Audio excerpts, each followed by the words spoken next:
नमस्कार, आप सुन रहे हैं let's my global news. FIFA world cup के दौरान एक बड़ा विवाद सामने आया है। मीडिया रिपोर्ट्स के मुताबिक अमेरिकी राष्ट्रपति डोनाल्ड ट्रंप पर फीफा अध्यक्ष जियानी इन्फेंटिनो से बात कर अमेरिकी खिलाड़ी पोलारीन बालोगुन का रेड कार्ड हटवाने का आरोप लगा है। बालोगुन को पिछले मैच में रेड कार्ड मिला था, लेकिन बाद में उन्हें बेल्जियम के खिलाफ प्री क्वार्टर फाइनल खेलने की अनुमति मिल गई। हालांकि अमेरिका ये मुकाबला 1-4 से हार कर टूर्नामेंट से बाहर हो गया।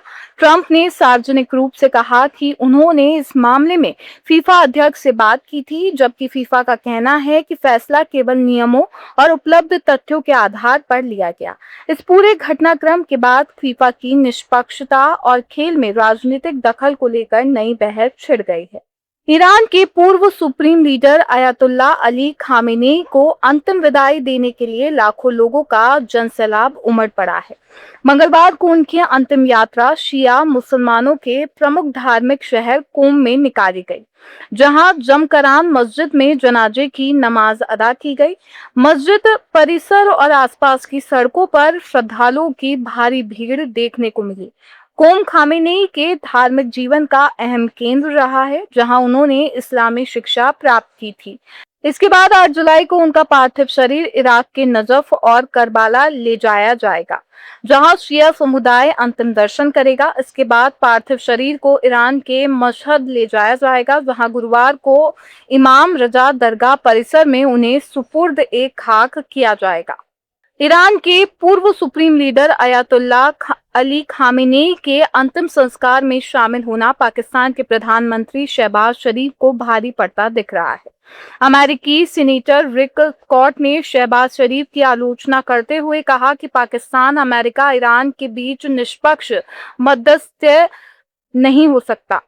उन्होंने पाकिस्तान को ओसामा बिन लादेन को पनाह देने और ईशनिंदा कानूनों का हवाला देते हुए उसकी विश्वसनीयता पर सवाल उठाए। दरअसल तेहरान में अंतिम संस्कार के दौरान शहबाज शरीफ ने अयातुल्लाह खामेनेई को महान नेता और विद्वान बताया था। इसी बयान के बाद अमेरिका में राजनीतिक विवाद तेज हो गया है और पाकिस्तान की कूटनीतिक भूमिका पर सवाल उठने लगे हैं। प्रशांत महासागर में चीन के मिसाइल परीक्षण ने अमेरिका समेत इंडो पैसिफिक देशों की चिंता बढ़ा दी है। चीन ने परमाणु संचालित पनडुब्बी से लंबी दूरी की बैलिस्टिक मिसाइल का परीक्षण किया, जिसे बीजिंग ने नियमित सैन्य अभ्यास बताया है। हालांकि अमेरिका ने आरोप लगाया है कि चीन तेजी से अपना परमाणु हथियार भंडार बढ़ा रहा है और हथियार नियंत्रण पर पारदर्शिता नहीं बरत रहा। फिलीपींस, ताइवान, जापान और ऑस्ट्रेलिया ने भी इस परीक्षण पर कड़ी प्रतिक्रिया देते हुए इसे क्षेत्रीय स्थिरता के लिए खतरा बताया है। वहीं रूस ने चीन का बचाव करते हुए इसे उसका संप्रभु अधिकार बताया। रक्षा विशेषज्ञों का मानना है कि ये परीक्षण चीन की बढ़ती समुद्री परमाणु क्षमता और इंडो पैसिफिक में रणनीतिक प्रतिस्पर्धा का बड़ा संकेत है।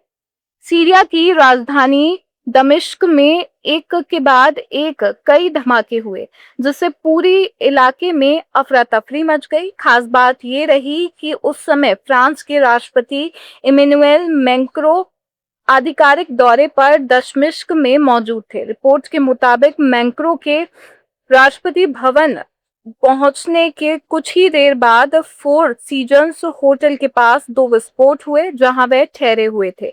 हालांकि फ्रांसीसी राष्ट्रपति कार्यालय ने स्पष्ट किया है कि मैक्रों पूरी तरह सुरक्षित है और उनका दौरा तय कार्यक्रम के अनुसार जारी रहेगा।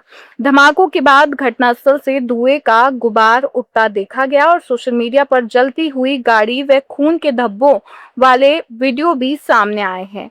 फिलहाल किसी संगठन ने हमले की जिम्मेदारी नहीं ली और सीरियाई सुरक्षा एजेंसियां मामले की जांच में जुटी है। पाकिस्तान के बलूचिस्तान प्रांत में आतंकियों ने हमला किया है। बांध परियोजना की सुरक्षा में तैनात पुलिस चौकी पर हुए हमले में 9 पुलिसकर्मियों की मौत हो गई, जबकि कई जवान अब भी लापता हैं।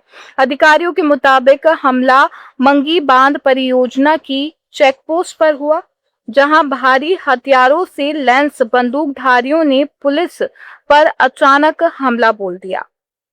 मृतकों में कई वरिष्ठ पुलिस अधिकारी भी शामिल हैं। बलूचिस्तान सरकार ने इस हमले के लिए इस्लामी आतंकवादियों को जिम्मेदार ठहराया है। घटना के बाद पुलिस, अर्धसैनिक बल और आतंकवाद विरोधी दस्तों ने संयुक्त अभियान शुरू कर दिया है और लापता जवानों की तलाश जारी है। पाकिस्तान लंबे समय से बलूचिस्तान में आतंकवाद और अलगाववादी हिंसा से जूझ रहा है, जहां सुरक्षा बल और रणनीतिक परियोजनाएं लगातार निशाने पर रहती हैं।